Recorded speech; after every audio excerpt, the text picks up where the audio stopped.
नमस्कार। मैं जनवक्ता श्रीओम गौतम। सीजीआई संजीव खन्ना के रिटायर होने के बाद कुछ लोगों को ये उम्मीद जगी थी कि शायद आने वाले जो सीजीआई हैं यानी कि भारत के 52वें सीजीआई सुप्रीम कोर्ट में जिन सुधारों की उम्मीद की जा रही है उनको करने का दमखम दिखाएंगे। साथ ही साथ उनके शपथ ग्रहण के अगले ही दिन जब राष्ट्रपति संदर्भ यानी कि भारतीय संविधान के अनुच्छेद 143 के तहत जो 14 सवाल भारत की राष्ट्रपति द्रौपदी मुर्मू द्वारा सुप्रीम कोर्ट से पूछे गए थे या फिर आप कह सकते हैं कि प्रेसिडेंशियल रेफरेंस मांगा गया था, उनको लेकर भी ये लग रहा था कि अब सुप्रीम कोर्ट को यहां पर तो कम से कम संविधान के अनुरूप जवाब देने ही पड़ेंगे और सुप्रीम कोर्ट शायद जो सुधारों की जरूरत है उसको समझेगा। उसके साथ साथ जेबी पारदीवाला और आर महादेवन की खंडपीठ ने जो एक विस्मयकारी असंवैधानिक फैसला लिया था उसको बदलने के लिए भी कदम उठाएगा। लेकिन अब बी आर गवई यानी भूषण गवई जी ने ऐसा संकेत दे दिया है कि वो अपनी उस एहसान करने वाली पार्टी को धोखा नहीं देंगे या उसकी लाइन से हटकर नहीं चलेंगे जिस पार्टी ने उनके पिता को राज्यपाल बनवाया था और उनके पिता के कहने पर ही वो हाई कोर्ट में जज बने थे और बाद में आगे चलकर सुप्रीम कोर्ट पहुंचे और यहां आकर वो सीजीआई भी बने। यानी कांग्रेस पार्टी के जो एहसान उनके परिवार पर है वो उन एहसानों को चुकाते रहेंगे, ये साफ संकेत बी आर गवई ने दे दिया है। इससे पहले भी वो ऐसा संकेत दे चुके हैं। जब राहुल गांधी का मामला, राहुल गांधी द्वारा मोदी सरनेम के ऊपर उनको सजा हो गई थी, वो मामला जब सुप्रीम कोर्ट आया तो भूषण गवई की पीठ ने ही राहुल गांधी की सजा को स्थगित कर दिया था और उनकी जो संसद की सदस्यता बर्खास्त कर दी गई थी उसको बहाल करने का काम किया था। साथ ही साथ शपथ से पहले उन्होंने अपने घर पर भी एक अनौपचारिक मीडिया से बातचीत की थी और उसमें भी यही कहने की कोशिश की थी कि उनके लिए केवल संविधान सर्वोपरि है, संसद या सरकार नहीं या फिर जुडिशरी नहीं। कहने को तो ये बात सामान्य सी लगती है और सभी लोग मानते हैं कि संविधान ही ऊपर है, लेकिन यहां जिस तरीके से बी आर गवई ये कहने की कोशिश कर रहे हैं ये वही लाइन है जो भारत के एक बड़ी पार्टी जिसकी तरफ से देश में पूरा परिवार इस देश का प्रधानमंत्री रहा उसके जो चश्मो चिराग है राहुल गांधी संविधान की किताब दिखाकर बार बार ये कहते हैं संविधान सर्वोपरि है, लेकिन वो खुद संविधान को नहीं मानते हैं, मर्यादाओं को नहीं मानते हैं, संवैधानिक जो नियम कायदे हैं उनको कतई नहीं मानते हैं और खुद को संविधान से ऊपर समझते हैं। लगभग उसी तरीके से जस्टिस बी आर गवई ने अब यह कह दिया है कि उनके लिए केवल संविधान सर्वोपरि है, संसद और सरकार कोई मायने नहीं रखती है। हालांकि उन्होंने ऐसा कहा नहीं है, संदेश यही देने की कोशिश की जा रही है। लेकिन भूषण गवई ये भूल गए हैं कि भारत के ही संविधान के अनुच्छेद 143 के तहत भारत की राष्ट्रपति ने उनसे 14 सवाल पूछे हैं और उससे पहले जो सवाल उनके ऊपर, उनके सुप्रीम कोर्ट के ऊपर या कॉलेजियम के ऊपर उठते रहे, खासकर वाइस प्रेसिडेंट जगदीप धनखड़ द्वारा जो सवाल उठाए गए थे वो भी संविधान के दायरे में ही हैं। भूषण गवई को यह भी याद रखना पड़ेगा कि संविधान ने भारत के सभी नागरिकों को समान अधिकार और कर्तव्य दिए हैं, तो फिर सुप्रीम कोर्ट के कुछ जजों ने मिलकर कैसे सुप्रीम कोर्ट और हाई कोर्ट के जजेस को तमाम इम्यूनिटी दे दी है। उनके खिलाफ कोई जांच नहीं हो सकती, उनके खिलाफ कोई कार्रवाई नहीं हो सकती, कोई एफआईआर नहीं हो सकती, कोई मुकदमा नहीं चल सकता जब तक कि भारत का सीजीआई इसके लिए परमिशन न दे दे। और ऐसा कभी होता नहीं है कि भारत के सीजीआई ने किसी जज के खिलाफ किसी भी तरीके की एफआईआर या जांच करने की अनुमति दी हो। यशवंत वर्मा के केस में तो करोड़ों रुपए का ढेर भी जलता हुआ उनके घर पर पाया गया था। बाद में उनको पहले इस मामले को दबाने की कोशिश की गई, फिर जांच कमेटी बनाई गई और उनसे इस्तीफे की मांग की गई, लेकिन इस्तीफा नहीं दिया गया और अब वो मामला संसद के लिए या राष्ट्रपति प्रधानमंत्री के लिए सिफारिश कर दिया गया है कि यशवंत वर्मा के खिलाफ आप महाभियोग चलाइए। यानी जजों के खिलाफ महाभियोग तो संसद चलाएगी, लेकिन संसद सर्वोपरि नहीं है। उसके अलावा भारत के मूल संविधान में जो सुप्रीम कोर्ट के जजों की संख्या बताई गई थी वो 1+7 यानी कि 8 थी। सर्वोच्च न्यायालय के मुख्य न्यायाधीश के अलावा 7 और जज, जिन्हें बार बार संसद के द्वारा कानून बनाकर बढ़ाया गया। पहले 16 किया गया, फिर 26 किया गया, फिर 30 और अब आकर वो 34 हो गई है। अगर संसद सर्वोपरि नहीं है तो फिर संसद द्वारा ये संख्या जो बढ़ाई गई है, क्या बी.आर. गवई उसको कम करने का काम करेंगे, जैसा कि संसद को सर्वोच्च न मानकर संविधान में कहा गया है?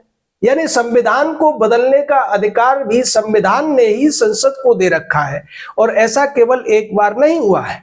बी.आर. गवई ये बात कहते हुए केशवानंद भारती केस की बात तो कर रहे हैं, लेकिन केशवानंद भारती केस में 13 जजों की बेंच ने फैसला लिया था, जबकि टोटल स्ट्रेंथ उस समय जो सुप्रीम कोर्ट की थी वो 14 थी। अब आप सोचिए कि 80-90% से ज्यादा जजेज उसमें थे, जबकि पारदीवाला और महादेवन की बेंच ने जो फैसला दिया वो सुप्रीम कोर्ट की टोटल बेंच का 10% भी नहीं था। खंडपीठ थी, वो संवैधानिक पीठ भी नहीं थी, जो कि संविधान में लिखी हुई उस अनुच्छेद के अनुसार कम से कम 5 जजों की बेंच होनी चाहिए। लेकिन यहाँ ये भी ध्यान रखना चाहिए कि जब ये बात लिखी गई थी, जब ये कानून बना था या जब ये अनुच्छेद लिखा गया था, तब जजों की कुल संख्या 8 थी। अगर उसको आनुपातिक रूप से बढ़ाया जाए तो ये संख्या 27-28 जजों तक पहुंचती है, जो कि नहीं थी। यही सवाल सरकार, प्रेसिडेंट और वाइस प्रेसिडेंट उठा रहे हैं। लेकिन ऐसा लगता है कि भूषण गवई अपने पिता के ऊपर जो कांग्रेस पार्टी ने एहसान किए हैं, उनके ऊपर जो एहसान किए हैं, उनको चुकाने के लिए वही लाइन लेते हुए नजर आ रहे हैं जो कांग्रेस पार्टी और उसके नेता राहुल गांधी लेते रहे हैं। बात बात पर संविधान तो वो दिखाते हैं, लेकिन संविधान के उपबंधों को, नियमों, कानूनों को वो नहीं मानते। वही सब कुछ आज का सुप्रीम कोर्ट और सुप्रीम कोर्ट का कॉलेजियम भी करता हुआ नजर आ रहा है। हम बार बार आपको बता रहे हैं कि कॉलेजियम जब जजों की नियुक्ति करता है तो सीनियरिटी को नजरअंदाज कर देता है, जो वरिष्ठता है, योग्यता है, उसको नजरअंदाज कर दिया जाता है और अपने चहेतों को चुन चुनकर सुप्रीम कोर्ट में या फिर हाई कोर्ट में लाया जाता है और बाद में उन्हीं को हाई कोर्ट का चीफ जस्टिस भी बना दिया जाता है। अगर संविधान से ये देश चल रहा होता तो आज की डेट में जितने भी जज बैठे हैं सुप्रीम कोर्ट में, उनमें से ज्यादातर सुप्रीम कोर्ट पहुंच ही नहीं पाते। और पिछले 10-15 साल में जिस तरीके से चीफ जस्टिस चुनने का काम कॉलेजियम कर रहा है कि नियुक्ति के साथ ही कॉलेजियम ये तय कर देता है कि कौन व्यक्ति कब तक कब जाकर चीफ जस्टिस बनेगा भारत का। मोदी सरकार जब आई और कांग्रेस की सरकार बदली गई, लोगों को उम्मीद थी कि देश में बहुत कुछ बदल जाएगा। हालांकि बदलाव भी हुआ, सरकार भी बदली, संसद भी बदली, लेकिन कुछ नहीं बदला। तो वो था सर्वोच्च न्यायालय, क्योंकि सर्वोच्च न्यायालय में कांग्रेस पार्टी के सत्ता से दूर होने के बावजूद आज भी जो जज बैठे हुए हैं, जी हां, मैं तथ्यों के साथ कह रहा हूं और इस बात को प्रमाणों के साथ मैं बता रहा हूं कि आज भी सुप्रीम कोर्ट में जो बहुमत है वो कांग्रेसी और वामपंथी विचारधारा का समर्थन करने वाले, उसके सोच रखने वाले जजों का है। आने वाले समय में 25 से लेकर 2030 तक जो भी सीजेआई बनने वाले हैं, उनमें से 1-2 को छोड़कर स्पष्ट तौर पर कांग्रेसी विचारधारा का समर्थन करने वाले लोग हैं या उन परिवारों से वो लोग आते हैं।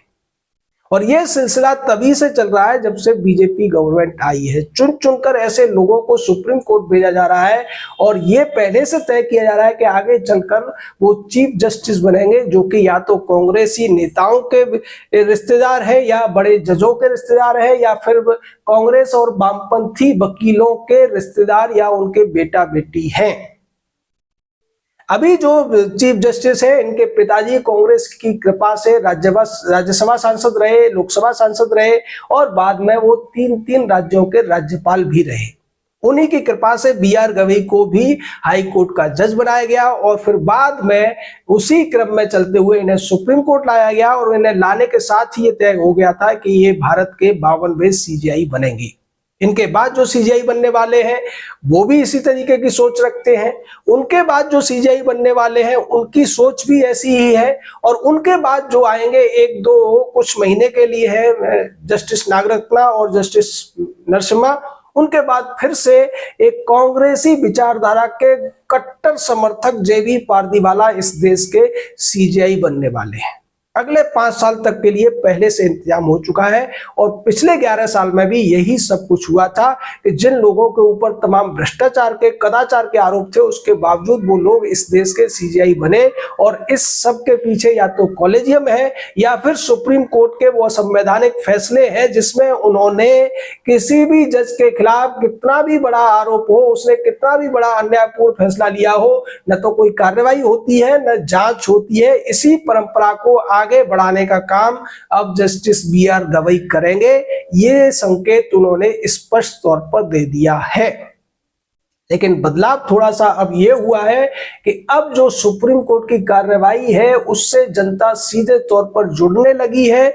जनता भी ये देख रही है कि क्या ये जो कुछ हो रहा है वो संवैधानिक तौर पर सही है, या फिर संविधान को ताक पर रखकर एक ऐसी संस्था सुप्रीम कोर्ट के जजों ने बना ली है, कॉलेजियम नाम की, जो जजों की नियुक्ति करती है, और सुप्रीम कोर्ट ने कुछ ऐसे डिसीजन देकर कानून बना दिए हैं कि जजों के खिलाफ चाहे वो कितने भी बड़े अपराध में लिप्त हो, चाहे उनके खिलाफ कैसी भी शिकायत हो, कोई भी फैसला वो कितने भी गलत फैसले कर दे, वो पूरी तरीके से स्वतंत्र हैं, उनका कोई भी बाल वाका नहीं कर सकता है। विडंबना तो ये है कि हमारे सुप्रीम कोर्ट और हाई कोर्ट के जजेस जब भी कोई फैसला लिखते हैं, जब भी कोई व्याख्या करते हैं, तो फिर वो विदेशी ज्यूरिस्ट को कोट करते हैं, उनके लिखी किताबों से शब्दों को और वाक्यांशों को लेते हैं, लेकिन किसी भी देश में कॉलेजियम जैसी व्यवस्था नहीं है, इसको कॉपी करने को वो राजी नहीं है, वो सिर्फ अपनी मनमानी करना चाहते हैं। अब सवाल ये उठता है कि ये मनमानी जिसे सरकार नहीं रोक सकती, सरकार कॉलेजियम को खत्म नहीं कर सकती। हमारे वीडियोस में बार बार ये प्रश्न लोग उठाते हैं कि सरकार क्यों एक झटके में इनको ऐसा नहीं कर सकती है। हम आपको बार बार बता रहे हैं कि सरकार की पावर को सुप्रीम कोर्ट के कुछ डिसीजंस ने बिल्कुल ही कम कर दिया है, और अब तो सुप्रीम कोर्ट इतनी हदें पार कर रहा है कि वो राष्ट्रपति और राज्यपाल की पावर्स को भी कम करने में लगा हुआ है। जबकि संविधान में स्पष्ट तौर पर लिखा हुआ है कि राष्ट्रपति के किसी भी फैसले पर कोई भी कोर्ट में कोई भी केस नहीं हो सकता है, उसी तरीके से राज्यपाल की भी ऊपर इस तरीके की कार्रवाई नहीं हो सकती है। लेकिन अब सुप्रीम कोर्ट इन सारे संवैधानिक उपबंधों का अतिक्रमण करते हुए अपनी सीमाएं तोड़ रहा है, और उसके साथ साथ वो खुलकर ये बात करने लगे हैं उनके ऊपर कोई नहीं है, वो जैसे चाहेंगे जब चाहेंगे जो भी फैसला लेंगे वो सरकार को और संसद को मानना पड़ेगा। मोदी सरकार के पास एक मौका था जब वो एनजेसी लाए थे, और एनजेसी को सुप्रीम कोर्ट ने खारिज कर दिया था, तो अगर वो दोबारा एनजेसी लाते तो शायद सुप्रीम कोर्ट को मानना भी पड़ जाता, लेकिन ऐसा उन्होंने नहीं किया। ये उनकी बहुत बड़ी भूल थी, और इसी भूल का फायदा अब ये वामपंथी और कांग्रेसी वकीलों का जो समूह है, जो कॉलेजियम को या सुप्रीम कोर्ट को प्रभावित करने में पूरी तरीके से सक्षम है, जिसके इशारों पर अगर कहा जाए तो सुप्रीम कोर्ट काम करता है, जैसा कि तीस्ता सीतलवाड़ के केस में भी देखा गया था। अगर किसी मामले में कपिल सिब्बल और सिंघवी जैसे वकील हो तो आप निश्चित मानिए कि जो भी याचिका करता है उसके फेवर में ही फैसला देगा होगा, चाहे वो मामला कितना भी भ्रष्टाचार का हो या फिर कितना भी असंवैधानिक या दूसरे किसी नैतिक अनैतिक कामों से जुड़ा हुआ क्यों न हो। यानी सिब्बल सिंघवी जैसे वकीलों का होना ही केस में जीत की गारंटी है। इसकी वजह यह है कि ये दोनों वकील या इनके जैसे और भी दर्जनों वकील ऐसे हैं जो मोटी फीस लेते हैं। अब सवाल ये उठता है कि क्या उस फीस का हिस्सा भी जजों के पास जाता है? निश्चित तौर पर जा सकता है, इसमें कोई भी किसी भी तरीके का शुबहा नहीं है, क्योंकि जजों की संपत्तियां जिस तरीके से बढ़ती हैं, जस्टिस सूर्यकांत का उदाहरण आप देख सकते हैं। एक साधारण स्कूल मास्टर का बेटा करोड़ों अरबों रुपए की संपत्तियां जुटा लेता है, तो ये निश्चित तौर पर ऐसा होता है। और जरूरी नहीं कि ये लोग रिश्वत कैश में लेते हों, ये केजरीवाल की तरह से क्रिप्टो करेंसी में या काइंड में भी जो रिश्वत है वो जा सकती है। इसकी जांच कोई एजेंसी कर नहीं सकती, हम केवल शक कर सकते हैं और शक करने का भी हमारा एक लिमिट है, क्योंकि आपके ऊपर कंटेम्प्ट ऑफ कोर्ट की तलवार लेकर वो खड़े हुए हैं। अब फिर इस देश का होगा क्या? क्या हम इसी तरीके से चुनी हुई सरकारों के फैसलों को सुप्रीम कोर्ट द्वारा बार बार इस तरीके से खारिज करते हुए देखते रहेंगे, या फिर जनता को इस पर सवाल उठाने चाहिए? जनता को निश्चित ही इस पर सवाल उठाने चाहिए, बार बार ये सवाल उठने चाहिए, क्योंकि इस देश के असली मालिक जनता यानी हम ही हैं। भारत के संविधान की पहली line we the people of India लिखी हुई है। अगर सुप्रीम कोर्ट ही ये बात कह रहा है कि संविधान सर्वोपरि है, तो फिर इस देश की जनता सर्वोपरि है और सुप्रीम कोर्ट को भी उसके प्रति उत्तरदायी होना पड़ेगा।